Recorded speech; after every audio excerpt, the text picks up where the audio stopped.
അല്പസമയത്തിനകം ഉണ്ടാകും. ഏതായാലും സഭയിൽ ഇന്നും പ്രക്ഷുബ്ധ രംഗങ്ങൾക്ക് സാക്ഷ്യം വഹിച്ചു. ദൃശ്യങ്ങളിൽ കാണുന്നത് പ്രതിപക്ഷ നേതാക്കൾ മാധ്യമങ്ങളെ കാണാൻ ഒരുങ്ങുന്നതാണ്. കെ രമയും അവർക്കൊപ്പമുണ്ട്. RMP നേതാവ് PK കുഞ്ഞാലിക്കുട്ടിയുടെ സാന്നിധ്യം അവിടെയുണ്ട്. നമുക്കറിയാം, ഇന്ന് പ്രതിപക്ഷം ഈ TP ചന്ദ്രശേഖരൻ വിഷയത്തിലെ പ്രതികൾക്ക് ശിക്ഷാ ഇളവ് നൽകുന്നതുമായി ബന്ധപ്പെട്ട വിഷയം സബ്മിഷനായി സഭയിൽ ഉന്നയിക്കാൻ തീരുമാനിച്ചിരുന്നു. പക്ഷേ ഇത് നിഷേധിച്ചുകൊണ്ട് സഭാ സമ്മേളനം വെട്ടിച്ചുരുക്കുകയാണ് സ്പീക്കർ ചെയ്തത് എന്നുള്ളതാണ്. ഈ വിഷയം ചർച്ച ചെയ്യാൻ പോലും ഭരണപക്ഷം മടിക്കുന്നു എന്നുള്ള ആക്ഷേപങ്ങൾക്ക് ബലം പകരുകയും കരുത്ത് പകരുകയും ചെയ്യുന്നതാണ് പ്രതിപക്ഷത്തിന്റെ നീക്കം എന്നുകൂടി ഇതിനോട് ചേർത്ത് വായിക്കേണ്ടി വരും. പ്രതിപക്ഷ നേതാവ് മാധ്യമങ്ങളെ കാണുകയാണ്. ശക്തമായ ഭാഷയിൽ ഈ വിഷയത്തിൽ അദ്ദേഹം സംസാരിക്കും എന്ന കാര്യത്തിൽ തർക്കമില്ല. കാരണം TP ചന്ദ്രശേഖരൻ വധം CPM-നെ ഇപ്പോഴും പൊള്ളിക്കുന്നു. പല വിധത്തിൽ ഈ വിഷയങ്ങൾക്ക് മുഖ്യമന്ത്രിക്ക് മറുപടി പറയേണ്ടി വരിക എന്നുള്ളത് അവർക്ക് ആ തരത്തിൽ സ്വീകാര്യമായ ഒന്നല്ല എന്ന് വ്യക്തമാക്കുന്ന നിലപാട് ഇന്നും സ്പീക്കർ അടക്കം സഭയിൽ സ്വീകരിച്ചു എന്നുള്ളതാണ് ഏറ്റവും പ്രധാനപ്പെട്ട കാര്യം. നമുക്ക് പ്രതിപക്ഷ നേതാവിന്റെ വാർത്താ സമ്മേളനത്തിലേക്ക് വളരെ പെട്ടെന്ന് പോകാം.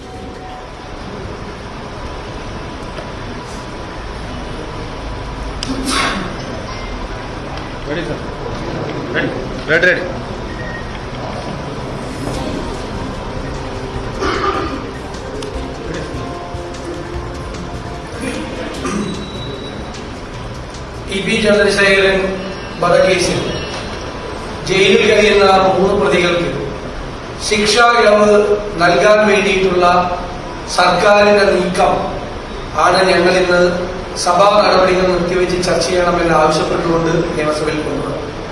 ദൗർഭാഗ്യകരമെന്ന് പറയട്ടെ, അത് അവതരിപ്പിക്കാനുള്ള അനുമതി ശ്രീമതി KK രമയ്ക്ക് നൽകിയില്ല. അതിന് ബഹുമാനപ്പെട്ട സ്പീക്കർ ഉയർത്തിയ വാദം ഇങ്ങനെയൊരു നടപടിയുമായി സർക്കാർ പോകുന്നില്ല എന്നതാണ്.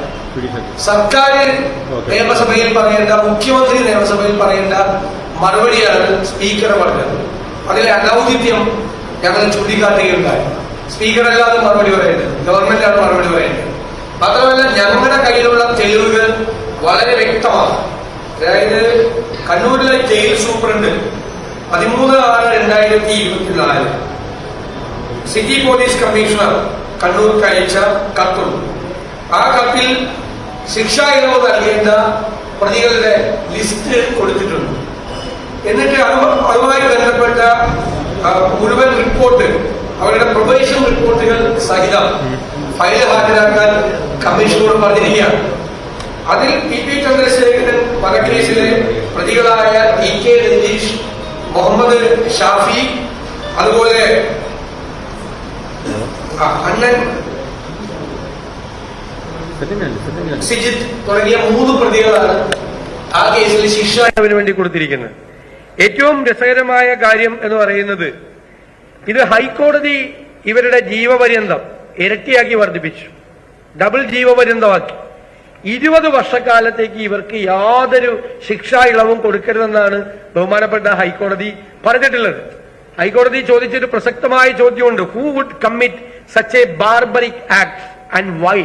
ഇത്രയും ക്രൂരമായ, നിഷ്ഠൂരമായ കൊലപാതകം എന്തിനു വേണ്ടി, ഇത് ആർക്ക് ചെയ്യാൻ പറ്റും എന്നാണ് കോടതി വളരെ ഇതായിട്ട് പറഞ്ഞത്. അതുകൊണ്ടാണ് 20 വർഷക്കാലത്തേക്ക് ഇവർക്ക് യാതൊരു ശിക്ഷാ ഇളവും കൊടുക്കരുത് എന്ന് പറയുന്നത്.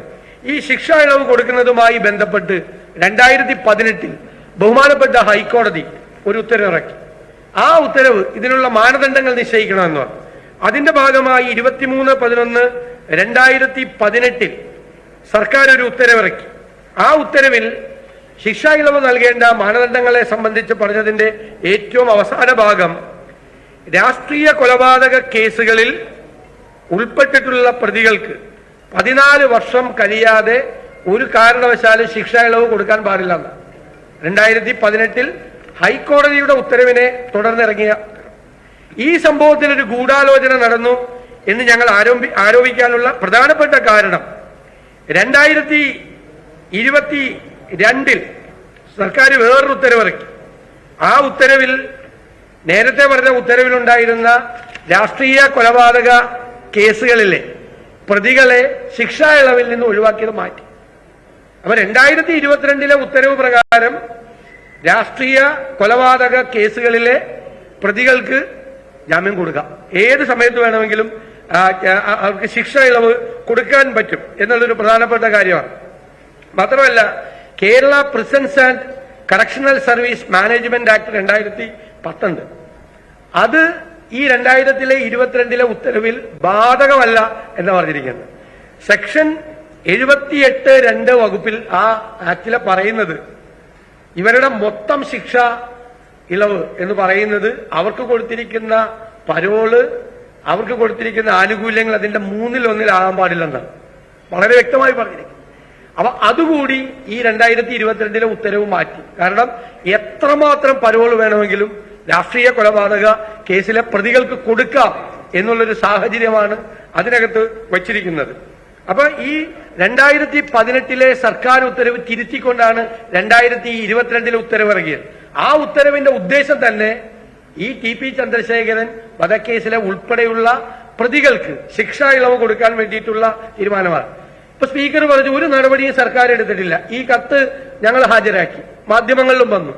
രണ്ടാമത് ശിക്ഷാ ഇളവ് കൊടുക്കുമ്പോൾ ഇരകളാക്കപ്പെട്ടവരുടെ ബന്ധുക്കളിൽ നിന്ന് കൂടി റിപ്പോർട്ട് വാങ്ങണമെന്നുണ്ട്. ഇവിടെ പോലീസ്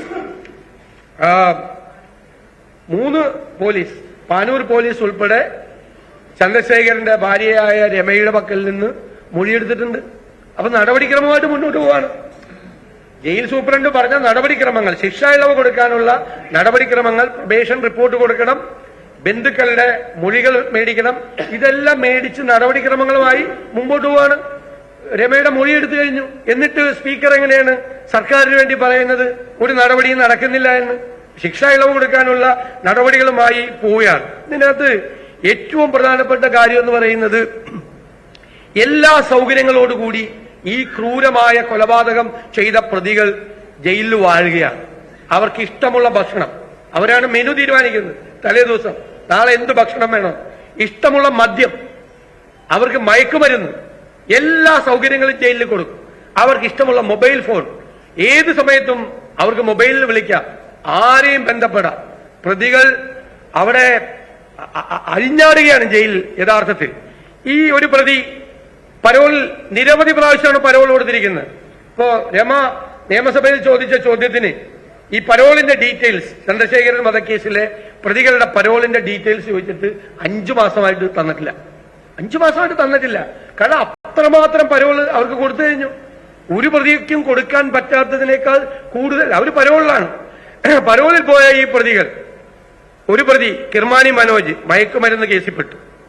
ടി.കെ. രജീഷ് ഇപ്പൊ ശിക്ഷ ഇളവ് കൊടുക്കാൻ പോയ ആളെ കർണാടക പോലീസ് വന്ന് അറസ്റ്റ് ചെയ്തു. ഒരു തോക്ക് കേസിൽ പുറത്തിറങ്ങിയപ്പോ തോക്ക് കേസിൽ പ്രതിയായി. 2 പേരെ കർണാടകത്തിൽ നിന്ന് അറസ്റ്റ് ചെയ്തപ്പോൾ അതുമായി ബന്ധപ്പെട്ട് ഇയാളെ കർണാടക പോലീസ് അറസ്റ്റ് ചെയ്തു. കൊടി സുനി സ്വർണ്ണക്കടത്ത് കേസിൽ ബന്ധപ്പെട്ടു. മുഹമ്മദ് ഷാഫി സമാനമായ കേസിൽ വന്നു. MC അനൂപ് ജയിലിൽ കഞ്ചാവ് കച്ചവടം നടത്തുമെന്നാണ് വാർത്ത വന്നത്. അദ്ദേഹം പുറത്തുനിന്ന് കഞ്ചാവ് എത്തിച്ച് 10 ഇരട്ടി വിലയ്ക്ക് ജയിലിൽ തന്നെ വിറ്റ് മാസം 50,000 രൂപ ലാഭം ഉണ്ടാക്കിക്കൊണ്ടിരിക്കുക ഒരു പ്രതി. ഇതെല്ലാമാണ് അവിടെ നടക്കുന്നത്. അതുപോലെ സ്വർണം കടത്തിക്കൊണ്ടുവരുന്നവന്റെ സ്വർണം അടിച്ചു മാറ്റുന്ന സ്വർണം പൊട്ടിക്കൽ പരിപാടി, മയക്കുമരുന്ന് ഇടപാട്, ഭൂമി ഇടപാട്, കൊട്ടേഷൻ സംഘങ്ങളുടെ പ്രവർത്തനം. ജയിലിൽ ഇരുന്നതിനെ കൊട്ടേഷൻ പിടിച്ച് പുറത്തുള്ള ഇവരുടെ ആളുകളെ കൊണ്ട് കൊട്ടേഷൻ നടപ്പാക്കി കാശ് വാങ്ങിക്കുകയാണ്. അവർ ജയിലിൽ ഇത് വരുമാനം ഉണ്ടാക്കി കൊടുക്കുകയാണ്. ഇതിന്റെ അകത്ത് പ്രധാനപ്പെട്ട കാര്യം എന്ന് പറയുന്നത് ഭയക്കുന്നു. ഈ പ്രതികൾ CPM-നെ ബ്ലാക്ക്മെയിൽ ചെയ്യാൻ, അതുകൊണ്ടാണ് ഈ സൗകര്യങ്ങൾ ചെയ്തു കൊടുക്കുന്നത്. ഇനി ഒരു എയർ കണ്ടീഷൻ മാത്രമേ അവിടെ വെച്ചു കൊടുക്കാറുള്ളൂ ജയിലിൽ. ബാക്കിയുള്ള എല്ലാ സൗകര്യങ്ങളും, ഒരു 5 സ്റ്റാർ ഹോട്ടലിൽ താമസിക്കുന്ന എല്ലാ സൗകര്യങ്ങളും ഇവർക്ക് ചെയ്തു കൊടുക്കുക. ഇവര് ഇതിന്റെ പിന്നിലുള്ള ഗൂഢാലോചന സംബന്ധിച്ച രഹസ്യം വെളിപ്പെടുത്തുമെന്ന് പറഞ്ഞ് CPM-നെ ഇവർ ബ്ലാക്ക്മെയിൽ ചെയ്യാൻ, ആ ബ്ലാക്ക്മെയിലിങ്ങിന് പേടിച്ചിട്ടാണ് ഇവർക്ക് ഈ ശിക്ഷാ ഇളവ് കൊടുക്കാനുള്ള നടപടികൾ ഉൾപ്പെടെയുള്ള കാര്യങ്ങളുമായി സർക്കാർ മുന്നോട്ട് പോകുന്നത്. ഇത് ഈ സംസ്ഥാനത്തോടുള്ള വെല്ലുവിളിയാണ്, നമ്മുടെ നീതിന്യായ വ്യവസ്ഥയോടുള്ള വെല്ലുവിളിയാണ്. ഹൈക്കോടതി വിധിയെ കാറ്റിൽ പറത്തുന്ന ഒരു നടപടിയാണ്. കേരളം ഞെട്ടിത്തിരിച്ചു പോയ ഒരു ക്രൂരമായ കൊലപാതകം നടത്തിയ പ്രതികളെ CPM പോലുള്ള ഒരു പാർട്ടി എത്രമാത്രം ചേർത്തു പിടിക്കുന്നു, എത്രമാത്രം തണൽ വിരിച്ചു കൊടുക്കുന്നു, എത്രമാത്രം കുട പിടിച്ചു കൊടുക്കുന്നു എന്നതിന്റെ ഏറ്റവും അവസാന ഉദാഹരണമാണ്.